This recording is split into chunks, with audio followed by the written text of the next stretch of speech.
Je voudrais donc soutenir l'homéopathie qui est attaquée pour dire il n'y a rien, etc. C'est des effets placebo. Non, il y a peut-être un effet placebo, comme d'ailleurs l'effet placebo existe pour les médicaments allopathiques aussi. Alors, vous avez d'une part la clinique, et moi-même j'en ai, on peut dire, éprouvé l'efficacité. Le fait clinique est que des gens sont guéris par l'homéopathie. Ce sont des faits. Des animaux sont guéris par l'homéopathie également. Et là, il n'y a pas d'effet psychologique, ou l'effet psychologique est moindre. Mais vous avez aussi la physique, la science, qui va nous permettre un jour d'expliquer en détail comment une structure de l'eau peut porter une séquence de base de l'ADN. Et moi, j'apporte en plus, si vous voulez, des faits scientifiques par la PCR qui montrent qu'elle existe dans la nature. Nous avons publié tout ça, n'est-ce pas ? C'est pas une invention, pas une croyance. C'est publié et reproductible. C'est ça qu'il faut faire passer dans le cerveau des médecins et des scientifiques, parce qu'ils ont du mal à croire à ça, et c'est seulement la physique quantique des champs qui permet d'expliquer ça. L'homéopathie existe, il faut l'expliquer par la physique quantique. Les applications sont énormes. Si on arrive à franchir ce barrage mental, n'est-ce pas, dire que l'homéopathie n'existe pas, etc., on ira dans une étape supérieure pour la médecine et la science.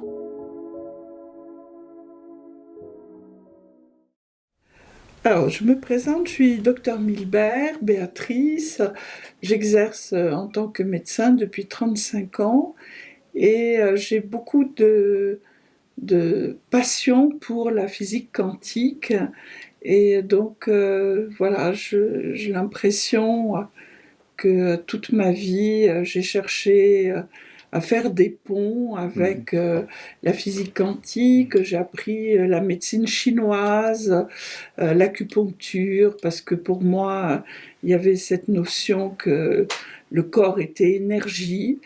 Et j'ai appris ensuite l'homéopathie, la phytothérapie, tous ces domaines de la médecine ont été un cheminement vers la compréhension que notre corps est différent, que ce n'est pas que matière et qu'il y a aussi cette notion de corps-énergie qui est vraiment oubliée dans notre médecine occidentale. Et c'est pour ça que c'est une grande joie aujourd'hui de rencontrer Philippe Bogola. Et donc, je suis ravie de cet échange. Alors, je m'appelle Philippe Bogola, donc j'ai une formation pluridisciplinaire, comme on dit, même si c'est pas très apprécié en France. Je suis physicien, biologiste, anthropologue et psychanalyste. Alors, effectivement, ce qui m'intéresse, c'est de faire dialoguer les disciplines les unes avec les autres. Donc évidemment, le dialogue entre la physique quantique et la biologie, ou entre l'information et la biologie, est un dialogue qui m'intéresse. On peut même ajouter l'ethnomédecine qui vient compléter le dialogue entre médecine, biologie et physique quantique. Alors moi, ce qui m'intéresse le plus dans cette rencontre, ce serait d'avoir cet échange autour de physique quantique, biologie et médecine. Donc ça serait juste extraordinaire de pouvoir jeter les bases, je dirais, d'une nouvelle compréhension du corps humain. Alors, la physique quantique est devenue très populaire.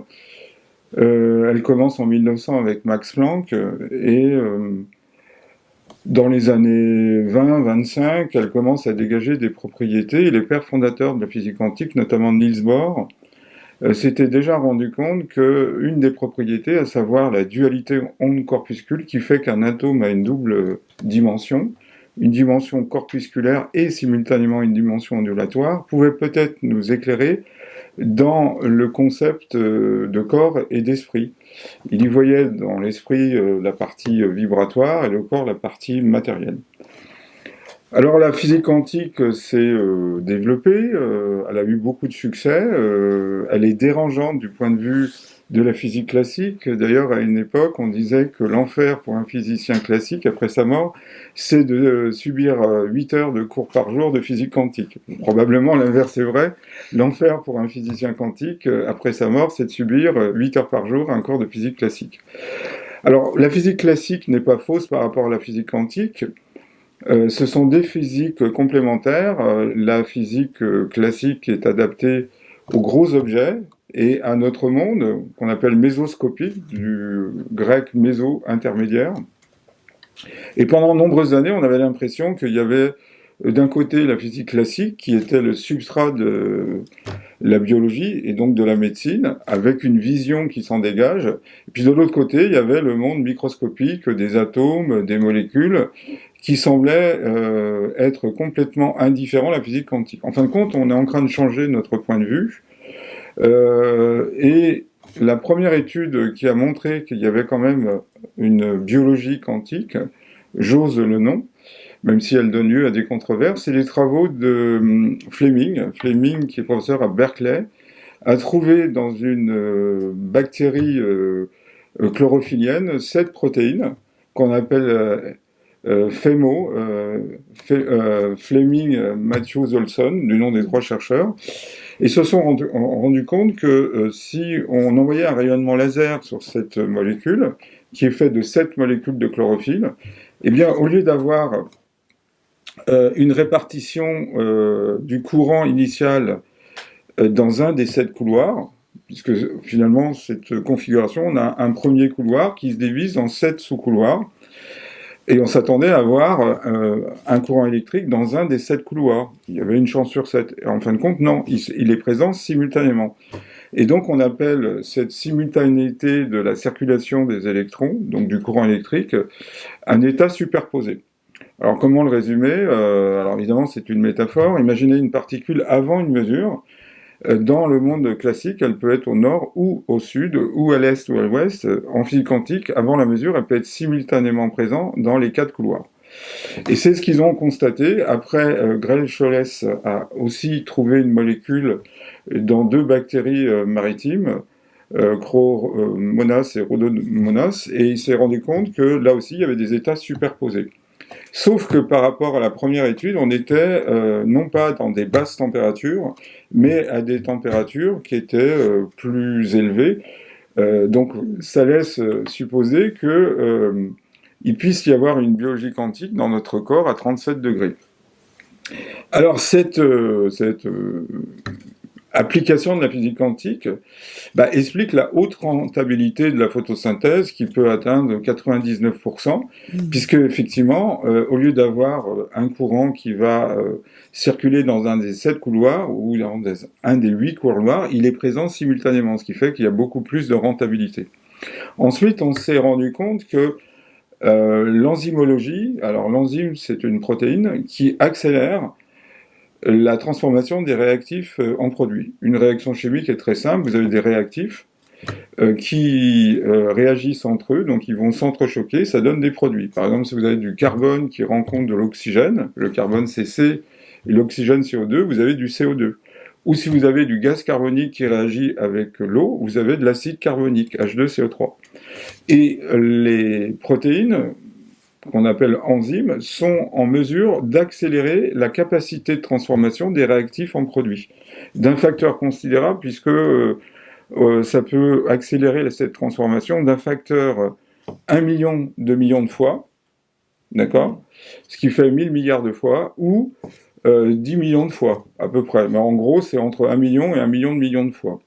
Donc, par exemple, il y a une enzyme dans notre corps qui est essentielle, l'anhydrase carbonique, qui permet la transformation du gaz carbonique et de l'eau en acide carbonique. S'il n'y avait pas l'enzyme, la réaction se ferait 10 millions de fois plus lentement. Donc la réactivité qui est propre aux vivants suppose que les transformations des réactifs en produits se fassent rapidement. Si c'était trop lent, la vie n'aurait pas été possible ou elle aurait pris une certaine lenteur. Donc là aussi, il y a une intrusion de la physique quantique. On s'est rendu compte grâce à Lucas Turin, qui est physicien à Londres, au Collège de Londres, que l'olfaction avait également une description quantique. Alors, pour l'enzymologie, Judith Klineman, qui est chimiste à Berkeley, a fait toute une expérience pour prouver qu'il y avait bien aussi une description quantique qui venait compléter la description classique. Donc, généralement, une enzyme, c'est comme une pièce d'un puzzle. Le substrat se fixe sur cette pièce, il se forme un complexe enzyme-substrat qui permet la transformation du substrat en produit. Et donc, elle a mis en évidence que cette transformation obéissait à ce qu'on appelle un effet tunnel. Alors, l'effet tunnel, c'est une propriété qui fait que une particule, si elle n'a pas l'énergie suffisante pour passer un obstacle, en physique classique, elle ne le fera pas. En physique quantique, il y a toujours une probabilité pour que la particule qui, au départ, n'a pas l'énergie suffisante pour passer l'obstacle, puisse le faire.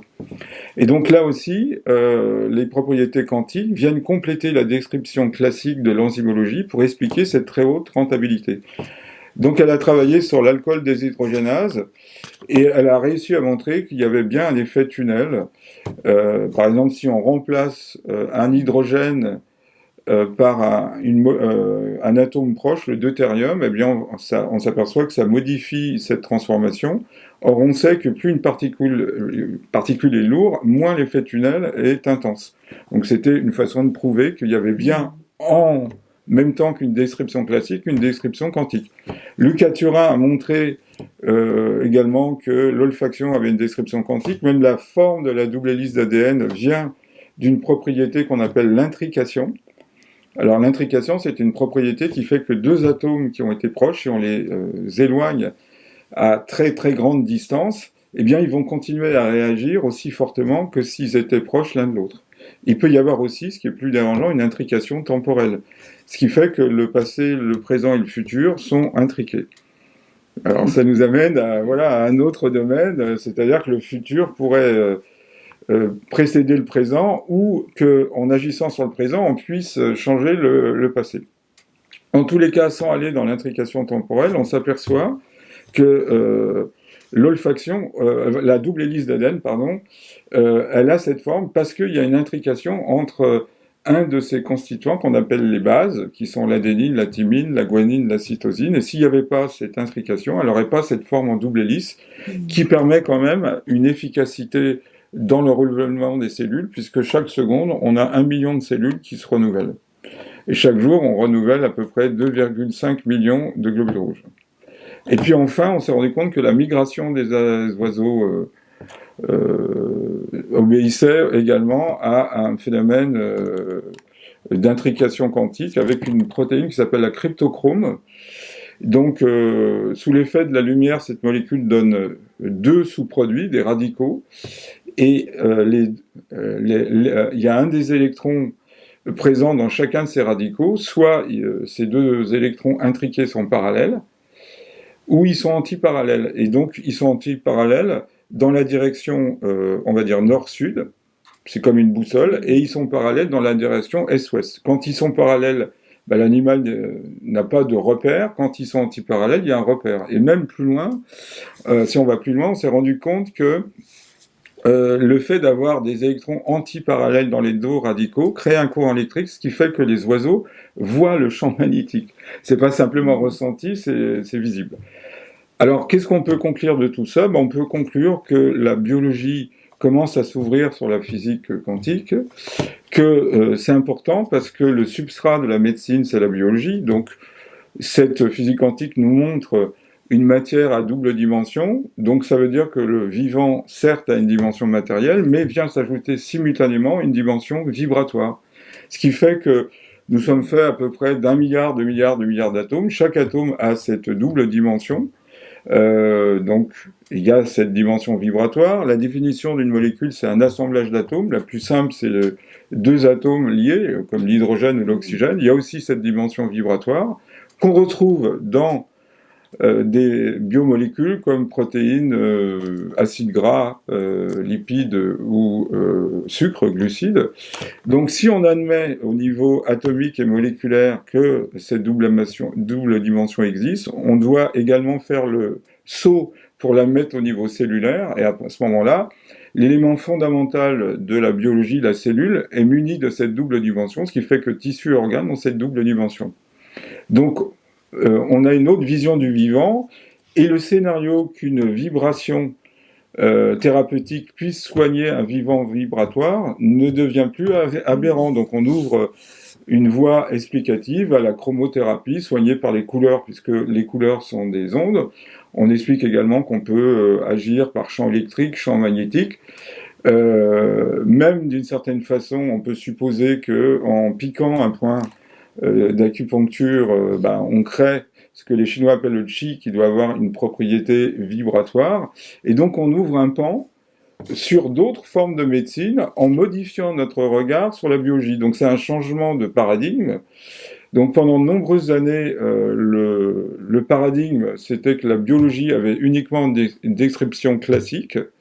Donc évidemment, de cette description, la médecine a choisi des façons de soigner en cohérence avec cette vision. Mais si on change notre paradigme, il y aura d'autres façons de soigner.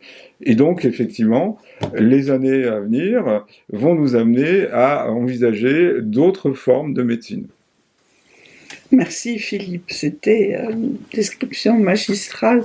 Moi, je suis partie donc de la médecine chinoise avec effectivement d'emblée cette compréhension que notre corps a des méridiens d'acupuncture sur lesquels effectivement circule une énergie, donc différents types d'énergie, l'énergie de défense, l'énergie nutritionnelle, l'énergie ancestrale, l'énergie psychique.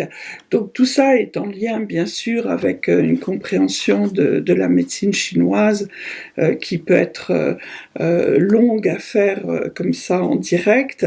Mais pour moi, cette description du corps énergie, elle était quelque part évidente. Enfin, j'ai envie de dire, on a tous des ressentis, effectivement, qu'une douleur, par exemple, qui apparaît à un certain endroit, si on frotte, ça peut aider à faire partir cette douleur. Et c'est ce que disaient finalement les médecins chinois. Ils disaient l'énergie qui circule le long d'un méridien peut être bloquée, ce qu'ils appellent donc des BI, des blocages énergétiques.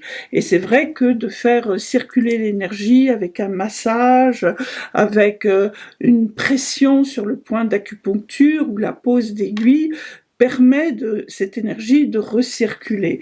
Donc en fait, moi je me disais au début de mes études d'acupuncture, finalement, ils appliquent E égale MC2, c'est-à-dire que l'énergie effectivement qui circule le long d'un méridien, elle est d'une fluidité absolue, mais quand elle rencontre un obstacle, elle peut se transformer en matière, elle peut donner une bosse, elle peut donner un œdème, elle peut donner une inflammation, elle peut donner même un aspect de tumeur. Donc, en fait, on est dans une compréhension différente du corps humain et avec l'étude de l'homéopathie, en fait, on retrouvait cette compréhension d'énergie. C'est-à-dire que pour moi, on donnait une information. Alors aujourd'hui, avec l'explication de la structure de l'eau au sein de la cellule, comme l'explique le professeur Gérald Pollack, c'est-à-dire qu'on a une eau qui est très structurée sous la membrane cellulaire, avec la possibilité effectivement d'avoir des zones de cohérence quantique qui apparaissent et qui peuvent stocker l'information, la redistribuer, la recevoir bien sûr, et donc cette possibilité de recevoir de l'information, que ce soit l'eau ou que ce soit d'autres structures, en tout cas c'est surtout l'eau qui est en capacité de le faire dans notre corps humain, on a cette capacité d'utiliser effectivement une médecine comme l'homéopathie où il y a une information. Mais on peut considérer aussi que l'acupuncture donne de l'information au corps humain. Elle donne une information au niveau de chi.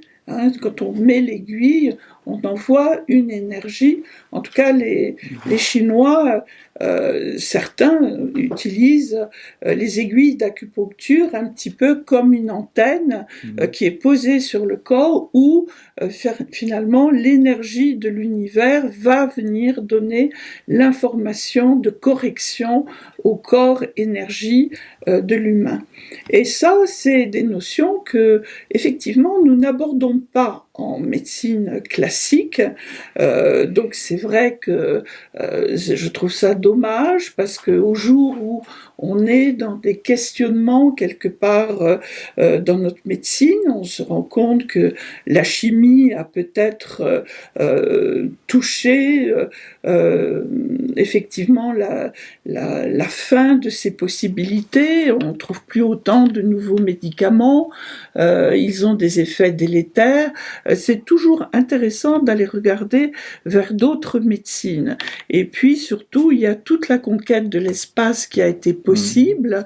Donc les Russes en particulier ont équipé les Soyouz avec des appareils qui étaient juste extraordinaires, parce que dans l'espace, on ne peut pas utiliser des médicaments, des antibiotiques. Par contre, ils utilisaient des ondes, en particulier le professeur Vladislav Kristoforov avait conçu des appareils qui mixaient différents types de rayonnement, l'infrarouge, les lasers soft et les champs électromagnétiques, avec des résultats juste extraordinaires. Donc effectivement, ces appareils étaient utilisés dans l'espace par les cosmonautes avec une capacité thérapeutique réelle. Et donc aujourd'hui, quand on regarde toutes ces performances, on se dit que voilà, peut-être qu'avec l'aide de physiciens tels que Philippe, nous pourrions commencer à explorer la biologie, la médecine avec ces compréhensions.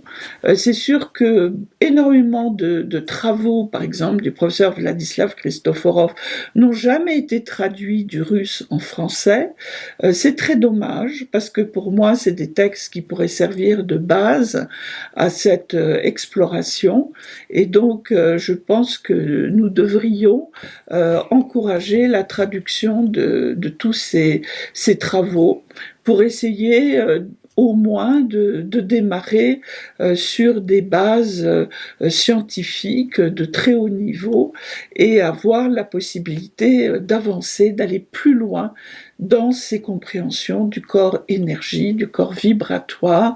Et puis, comme vous disiez, Philippe, c'est vrai que on a des expériences. Moi, je sais que j'ai utilisé des thérapies par la couleur, la chromothérapie en particulier, pour une régulation hormonale.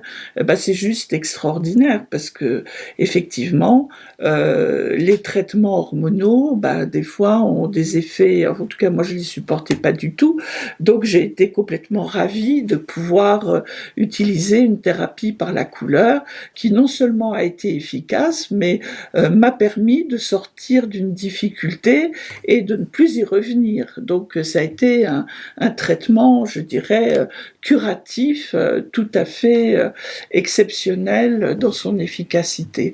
Voilà, et les sons, les thérapies par les sons, c'est sûr que dans les water conférences où je vais régulièrement, où effectivement il y a des gens qui sont en train des chercheurs qui sont en train d'explorer les thérapies par les sons, les thérapies par la musique, il y a là aussi des capacités thérapeutiques à explorer et j'espère que nous aurons l'occasion d'en reparler. Oui, merci Béatrice. Quand on regarde l'acupuncture, déjà le sinogramme, c'est un granerie qui est chauffé avec de la vapeur qui se dégage, des volutes. Donc on sait que la chaleur, c'est des infrarouges, donc c'est des ondes.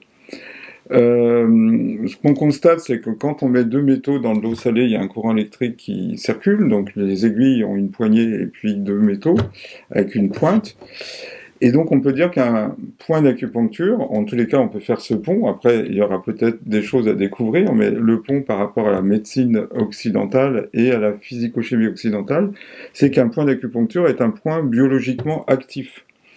Donc, généralement, on raisonne en physique avec résistance et conductivité. Quand un courant électrique circule facilement, il a une bonne conductivité. Quand il circule avec difficulté, il résiste. Donc, on parle de résistance. Et donc, on s'aperçoit qu'un point d'acupuncture a une conductivité élevée ou une résistance basse. Alors l'unité, c'est le ohm, donc sur le point d'acupuncture au centre, on a 10 000 ohms, et en dehors, on a 1 million d'ohms. Donc c'est bien un point biologiquement actif à forte conductivité. Ensuite, on s'est rendu compte que quand on laissait une aiguille d'acupuncture, il y a un transfert de chaleur qui entraîne un transfert d'électrons. Donc il y a une poignée qui devient négative et une pointe qui devient positive. Si on la tourne dans un sens ou dans l'autre, on va inverser la polarité. Et puis quand on met une aiguille, il y a un dégagement et de lumière et de gaz carbonique. Absolument. Voilà, donc ça veut dire que rien que ces petits ponts montrent que médecine chinoise et médecine allopathique peuvent établir des petits ponts. Il y a des gens, c'est les travaux de Laine, d'Arras, Vernet-Joule sur... On injecte dans un point un produit radioactif et on regarde comment il circule et ça vérifie les méridiens par la médecine chinoise. Alors effectivement, chacun trouvera sa métaphore. Pour un Chinois adepte de la médecine traditionnelle chinoise, l'homme est une aiguille d'acupuncture plantée entre ciel et terre. Et donc il y a une polarité, ils insistent bien sur la polarité. Alors, effectivement, on s'est rendu compte aussi, c'est des travaux de Russes. Alors, la Russie est intéressante d'un point de vue culturel, même si elle est très décriée actuellement, c'est parce qu'elle est au carrefour de l'Orient et de l'Occident, donc la fameuse âme slave. Donc, quand on a envoyé des hommes dans l'espace, les cosmonautes russes, qui avaient moins de moyens que les Américains, allaient mieux lors de leur retour de mission, parce qu'on avait complété les informations, on va dire, vibratoire qui existe sur Terre, le champ magnétique. Quand on est dans l'espace, là où vont les cosmonautes, on a diminué d'un facteur 100 millième ou 1 millionième le champ magnétique, mais c'est également le champ gravitationnel, les ondes de Schumann, enfin tous les champs physiques bien étudiés par les géophysiciens et les physiciens qui étaient moins présents, voire terriblement amoindris dans l'espace. Et donc en complétant vibratoirement ces informations vibratoires, on arrivait à maintenir les cosmonautes en bonne santé. Il faut quand même rappeler qu'il y a eu un record, pour l'instant qui n'a pas été battu, d'un cosmonaute russe qui est resté pratiquement 1 an dans l'espace. Alors que les Américains, quand ils revenaient, ils avaient des fontes osseuses et des fontes musculaires, et ils avaient ce qu'on appelle le mal de l'espace. Alors, on l'oublie, mais il y a une phrase dans le Rouvière, qui est un des livres d'anatomie fondamentale que tout étudiant de médecine doit connaître, en tous les cas jusqu'à une certaine époque. Sous l'effet de la gravitation, nos os ont une propriété qu'on appelle la piézoélectricité. Donc un matériau piézoélectrique est un matériau qui, lorsqu'on le soumet à des contraintes mécaniques aux deux extrémités, va créer un courant électrique. Donc nos os, sous l'effet de la position verticale et de l'action de la gravitation, créent des courant électrique, et on a à peu près 1 million à 2 millions de zones d'unités de renouvellement qui amènent les deux cellules fondamentales de nos os, les ostéoclastes qui creusent et les ostéoblastes qui comblent. Mais ils sont guidés du fait de ces champs électriques induits par la piézoélectricité. Donc dans l'espace, les molécules de nos os sont désorientées, les ostéoclastes creusent plus que les ostéoblastes comblent, et donc on peut avoir une fonte osseuse qui peut atteindre 30%, et voire même plus, en fonction de la durée du séjour dans l'espace. Et donc tout ceci nous montre que y a un vivant vibratoire. Donc la mécanique quantique parle d'ondes de matière, mais on a aussi des ondes qui sont connues, et les Russes ont beaucoup travaillé là-dessus, qu'on appelle des solitons, qui circuleraient, et c'est des ondes particulières parce que une onde c'est un sommet, un creux, mais là imaginez une onde qui a un sommet et un creux, c'est tout. Elle a la capacité de ne pas perdre de l'énergie quand elle rencontre un obstacle. Donc, ces ondes qui ont été mises en évidence en mécanique des fluides semblent également investir le domaine de la biologie. On a aussi une cristallinité liquide où on citait l'eau. L'eau, c'est pas un liquide classique, il est atypique. Hein. Martin Chaplin a vu plus de 36 propriétés anormales, et si on fouille, il y en aurait probablement d'autres. Mais l'eau devient vraiment un liquide qu'au-delà de 55 degrés. Avant, c'est un cristal liquide. Donc ces liquides sont assez curieux parce qu'ils associent à la fois les propriétés d'un cristal, c'est-à-dire la solidité, la cohérence, moins de degrés de liberté, et le liquide qui a beaucoup plus de degrés de liberté. Et donc l'eau, c'est pas franchement un liquide à 100% liquide, sauf à une certaine température, elle associe cette cristallinité liquide. Et nos organes ont des propriétés de cristallinité liquide. Donc que ce soit les ondes de matière, étudiées par la mécanique quantique, les solitons, la piézoélectricité, la cristallinité liquide, et puis tous les travaux qui montrent l'importance des sons, bah, ça nous montre que le vivant n'a pas qu'une description matérielle, mais également une dimension vibratoire. Alors je pense que on doit encore faire un saut, parce que il y a la matière, il y a l'énergie. Donc, Béatrice, vous avez rappelé que E égale mc carré, c'est-à-dire que la matière, c'est de l'énergie concentrée. N'oublions pas qu'une boule de tonnerre, bah, c'est une boule énergétique, hein, c'est pas matériel, et pourtant ça semble matériel, puisque ça suit les poteaux électriques et les fils électriques, et pourtant c'est de l'énergie. Donc, il faut passer maintenant à une étape supérieure qui est l'information. Donc, en France, on a un médecin qui est aussi physicien, Henri Atlan, qui a beaucoup travaillé, mais c'est les débuts, il le dit lui-même, sur une théorie de l'information en biologie. Donc, l'information, c'est vraiment, je pense, le prochain souffle de cette nouvelle médecine qui intégrera une matière, une énergie et un vivant vibratoire. Et puis, effectivement, l'information. Alors, l'information, c'est difficile à définir, mais peut-être la meilleure définition, c'est celle de Norbert Wiener, qui était mathématicien, et c'est le père de la cybernétique. Il disait que l'information n'est qu'information, elle n'est ni masse ni énergie, mais néanmoins, elle a besoin de cette masse et de cette énergie pour être véhiculée. Alors, effectivement, si on réfléchit, bah, un panneau sens interdit, c'est de la ferraille. C'est de l'énergie aussi.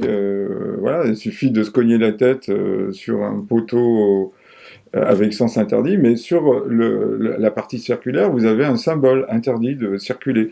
Donc on voit bien que le symbole, il est sur le poteau, mais on ne confond pas le symbole et le poteau. Donc effectivement, la matière.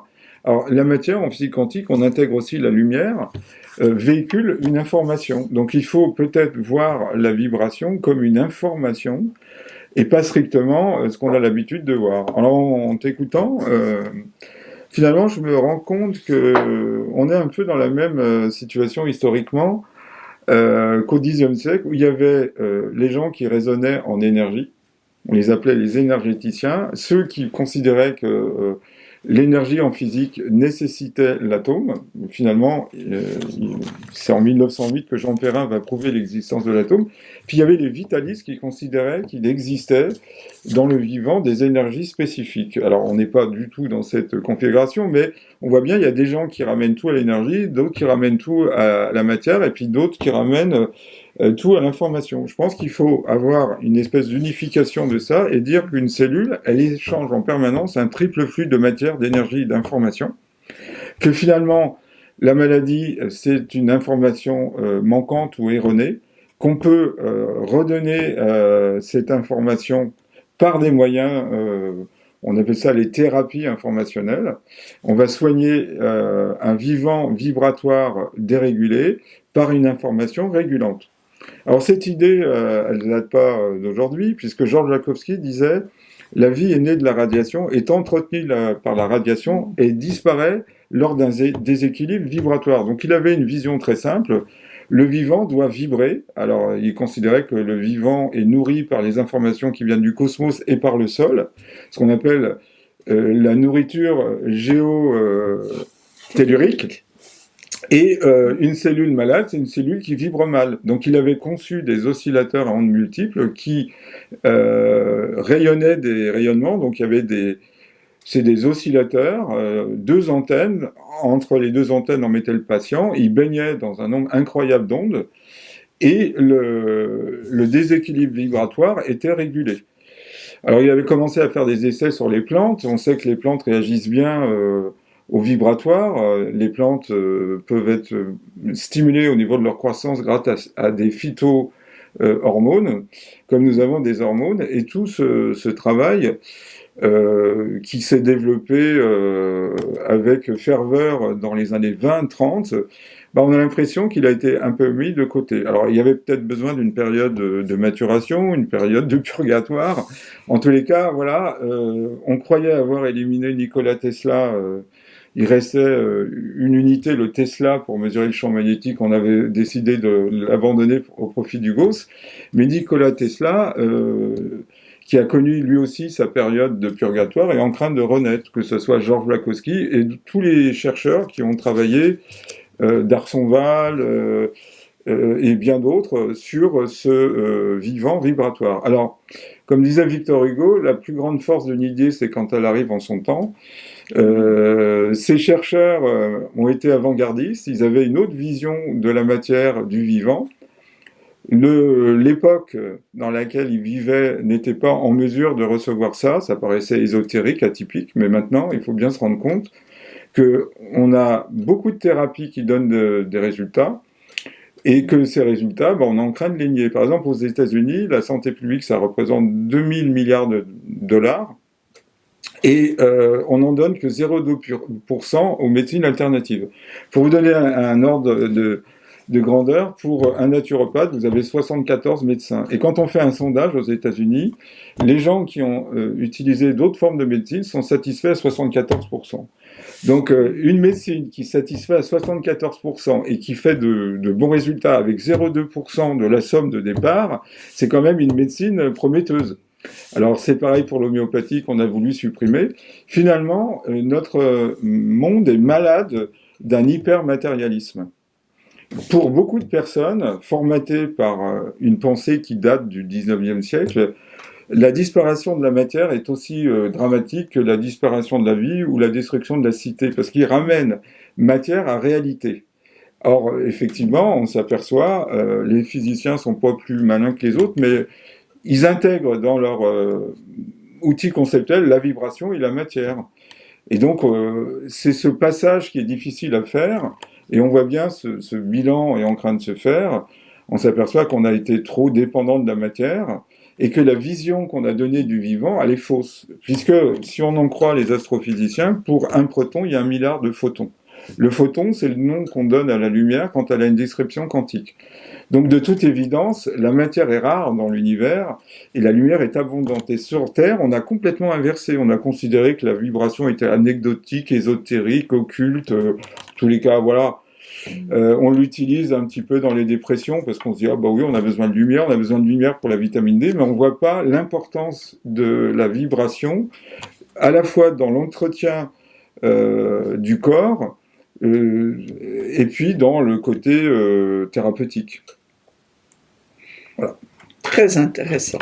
En tout cas, merci d'avoir parlé de Georges Lakhovsky, parce que c'est quelqu'un que j'apprécie énormément et qui, effectivement, avec son oscillateur à longueur d'onde multiple qu'il utilisait à l'hôpital Saint-Louis, il avait des appareils un peu partout, à une certaine époque, dans les hôpitaux à Paris, à Cochin, au Val-de-Grâce, à Saint-Louis. Et c'est vrai que c'est des appareils très impressionnants que lui seul savait maîtriser, mais il traitait à l'époque les cancers de la peau. Et alors, ce qui était intéressant, c'est que non seulement il les traitait parfaitement, mais en plus, les gens disaient, vous nous avez complètement fait rajeunir. C'est-à-dire qu'on voyait la peau était vraiment rajeunie. Et c'est vrai qu'à une époque, Lakhovsky a utilisé son appareil pour faire des soins de beauté, en particulier aux États-Unis. Donc c'était très intéressant de voir à quel point il y a eu effectivement toute une époque où on pouvait considérer que nos cellules, effectivement, c'est ce qu'il disait Lakowski, finalement, notre cellule a un fonctionnement avec une longueur d'onde particulière, une fréquence particulière, et c'est pour ça que, et il disait, chaque cellule a sa fréquence propre, et c'est pour ça que l'oscillateur à longueur d'onde multiple avait finalement pour mission d'envoyer toutes les fréquences, et puis le corps du patient choisissait les fréquences qu'il fallait pour la cellule, en tout cas, était à nouveau dans sa polarité normale et à nouveau pouvait fonctionner de façon adéquate. C'est exactement ce que dit Vladislav Christoforov quand il dit finalement chaque cellule du corps humain a une capacité électromagnétique de fonctionnement qui est très très subtile. Donc lui il parle de 10 puissance moins 24 watts. Il dit que finalement nos cellules ont la capacité de percevoir des événements atmosphériques, par exemple des explosions solaires, de façon bien plus sensible que des appareils. Et pour lui, il faut ramener finalement cette compréhension du fonctionnement du corps humain à cette capacité de fonctionnement de la cellule. Il dit finalement chaque organe a sa fréquence, par exemple 48 Hz pour le foie, etc. Et donc, là aussi, tous les appareils qu'il a mis au point sont là pour rééquilibrer la fréquence des cellules.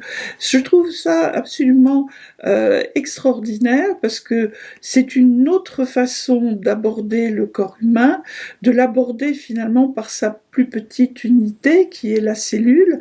Et c'est vrai que c'est là aussi où professeur Gérald Pollack nous a emmenés avec cette compréhension de l'eau cellulaire. C'est vrai que l'eau, c'est 99%, même un peu plus des molécules de nos cellules. On s'aperçoit qu'effectivement, que ce soit l'ADN, que ce soit toutes les protéines, absolument tout notre système intracellulaire est couvert de molécules d'eau qui aident aussi à la conformation de ces protéines, à l'utilisation des différents éléments de la cellule, en particulier l'ouverture de la membrane cellulaire.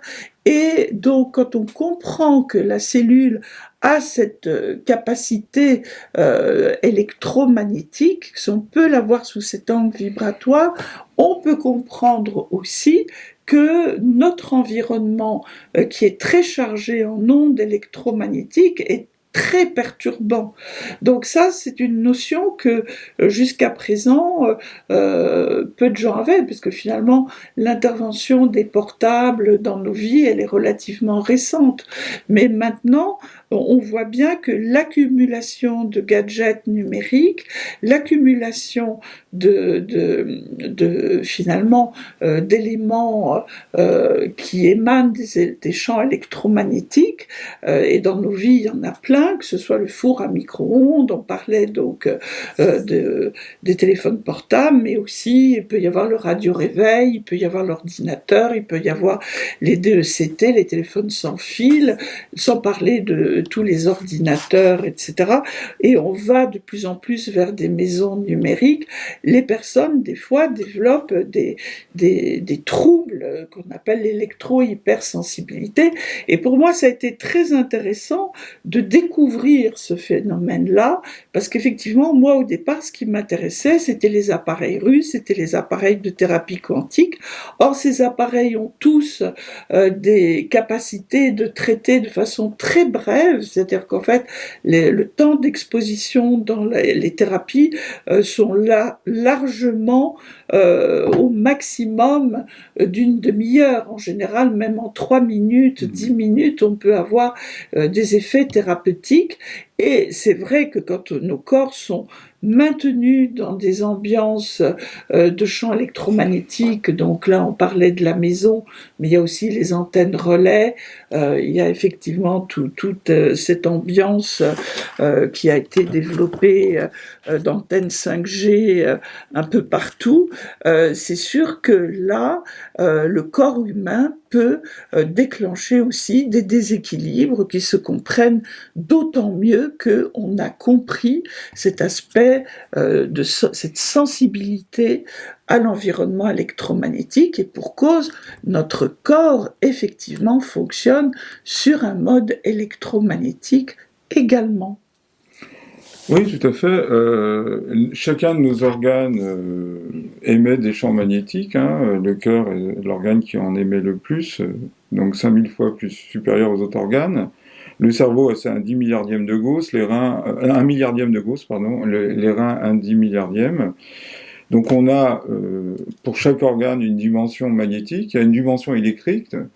Des fois, on a l'impression qu'on est un peu en schizophrénie parce que toute la neurophysiologie a découvert que les neurones créent des petits courants électriques qu'on appelle les potentiels d'action. Et donc, penser, aimer, détester, ça dépend des courants que nous créons et de molécules qu'on appelle les neuromédiateurs. Donc, le neurone est une cellule, d'ailleurs, si on prend un ouvrage de physiologie, qui a une capacité d'excitabilité, de conductibilité et de communicabilité. Donc, c'est des termes qu'on trouve dans un manuel d'électronique. Donc, ce qu'avait vu Georges Lakhovsky, il voyait dans l'ADN une sorte de bobine, voilà, une bobine de Tesla, voilà. Et donc, il avait modélisé tous les organites de la cellule en termes de composants électriques. Mais même si on est dans une approche matérielle, on peut considérer que tout bouge et vibre. Donc, chaque organe est une sorte d'oscillateur, et soigner, c'est remettre les pendules à l'heure, on pourrait dire, c'est corriger les déséquilibres vibratoires. Donc la métaphore qu'on utilisera nous ramène toujours au fait que la santé, c'est la bonne vibration. Et donc les gens le sentent. Alors, tous ces éléments nous amènent à reconsidérer notre vision du vivant. C'était un peu l'objectif avec Béatrice, de vous proposer une autre vision qui, comme je l'ai déjà dit, nous amène à envisager la biologie autrement, la biologie étant le substrat de la médecine, et la médecine débouchant sur des thérapies, on propose d'autres thérapies. Donc de la vision du vivant dépend les thérapeutiques qui vont se développer. Donc les Russes ont plus une fibre sur le côté vibratoire, l'Occident avait plus une fibre du côté matériel. Réunissons les deux, et nous aussi, soyons encore forts du vibratoire et du matériel. Et peut-être cette crise que nous vivons est une façon de nous rappeler à l'ordre. Certes, la matière est présente, mais n'oubliez jamais qu'elle est minoritaire dans l'univers. L'entité la plus importante, c'est la lumière. Magnifique. Voilà, moi je voudrais finir en parlant de médecine intégrative, puisque effectivement là en Suisse, nous sommes en train de développer l'Académie libre de médecine intégrative, qui est en fait une vision où nous réunissons tous les savoirs possibles pour traiter l'humain.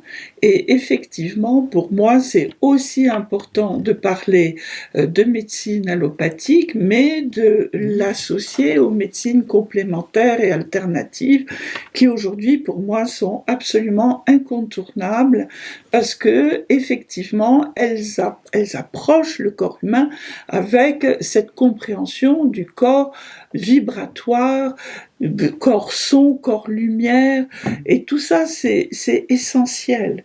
Et merci Philippe, une fois de plus, d'avoir apporté une compréhension grâce à la physique quantique de tous ces fonctionnements possibles du corps humain. Je voudrais juste simplement ajouter une petite chose. Pour un physicien même classique, une molécule c'est un dipôle électrique qui crée des champs électriques, donc on est parfois pas obligé d'aller jusqu'au niveau quantique pour avoir cette vibration au cœur de la matière.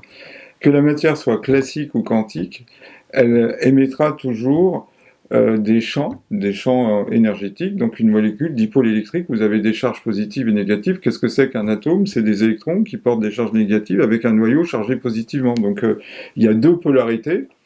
Et donc on peut dire que l'atome génère des champs électriques. Un courant électrique qui circule génère des champs magnétiques, donc on peut dire que les molécules sont des dipôles électromagnétiques. Alors la médecine intégrative ou holistique est importante puisque on pourrait dire que la philosophie de la vie, des sciences se résume très simplement à cette réflexion. La vie ne réside pas dans les choses, mais plutôt dans le lien entre les choses. Donc une propriété physique d'un matériau ne réside pas dans les atomes ou les molécules, isolés les uns ou les unes des autres, mais plutôt dans l'interaction qu'ils vont établir entre eux. Et c'est la même chose pour un corps. Un corps, c'est des interactions entre les cellules. Alors que quand l'on parle d'interaction au sens physique, ou d'échange de matière, ou d'échange de vibrations, il y a toujours un lien entre les atomes, les tissus, les organes, les atomes, les molécules. Et on peut dire que l'humanité, c'est pareil. Donc les médecines intégratives, c'est un dialogue entre d'autres formes de médecine, on pourrait dire d'autres sensibilités, d'autres propositions. On ne va pas les diaboliser, mais simplement on va les intégrer au même titre que les autres. Et c'est ça qui est intéressant. Alors même le terme, vous voyez, en France on a parlé de médecine parallèle, mais médecine parallèle c'est un peu un terme impropre, puisque deux droites parallèles se recoupent certes, mais à l'infini. Médecine alternative, vous voyez, qui va jouer le rôle de référence? Vous voyez ce que je veux dire? C'est ça. Voilà. Donc que ce soit les médecines complémentaires, mais qui complète qui? Dans les médecines alternatives, vous voyez, on a l'impression qu'on oscille une fois allopathie, une fois à autre médecine, etc. Donc il fallait un terme impropre. Alors la médecine intégrative, la médecine holistique, c'est une médecine qui prend tout simplement le vivant dans sa dimension complète. Et ça me paraît essentiel au début de ce XXe siècle. Il faut arrêter de penser le XXIe siècle avec les outils du XIXe. On peut remercier tous ces médecins, physiologistes, biologistes, biochimistes qui ont donné ce qu'ils pouvaient donner avec un paradigme matériel, mais maintenant il faut penser le XXIe siècle avec les outils, non pas du XIXe, mais les outils nouveaux, information, énergie, vibration, etc. Voilà le message que je voulais vous passer.